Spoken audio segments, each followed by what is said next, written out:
One morning, Gordon was in the yard taking on a large supply of coal.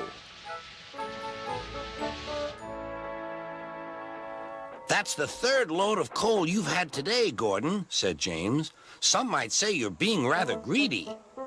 I'm an important engine, replied Gordon. Important engines need plenty of coal, but I doubt if you would understand that, James. James snorted and went about his work. Later, Gordon was taking on water from a standpipe because the water tower was under repair. I wouldn't drink too much of that water if I were you, Gordon. It might give you boiler ache. Pah, said Gordon. What's this, educating Gordon Day? First James, now you, Duck.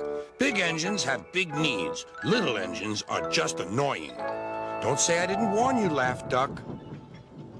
Later, Gordon steamed into the yard at the big station.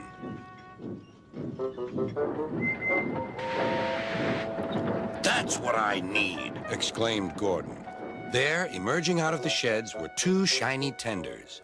Now, if I had two tenders, said Gordon, I wouldn't need to stop so often, and I wouldn't have to listen to silly little engines. Those tenders belong to a visitor, replied his driver. Diesel sidled up alongside. Everyone knows that tenders are a mark of distinction, but I'm afraid that no amount of tenders will save you in the end. We Diesels are taking over, and we don't need tenders to make us important, not even one. Gordon was most upset. He was feeling just the same next day. I'm not happy.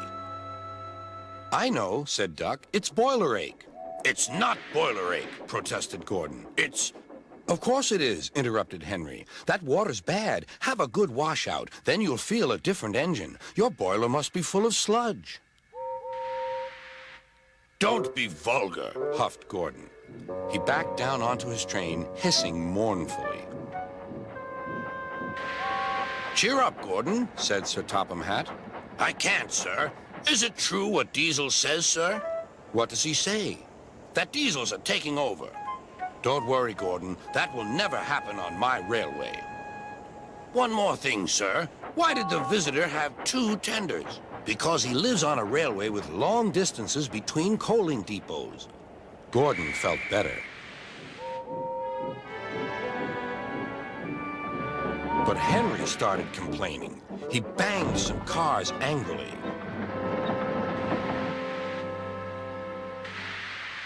I always work hard enough for two, he puffed. I deserve another tender. Duck whispered something to Donald. He was going to play a trick on Henry. Henry, he asked, would you like my tenders? Yours? What have you got to do with tenders? All right, said Duck. The deal's off. Would you like them, Donald? I wouldn't deprive you of the honor, replied Donald. It is a great honor, continued Duck thoughtfully, but I'm only a tank engine. Perhaps James might. I'm sorry I was rude, said Henry hastily. How many tenders have you, and when could I have them?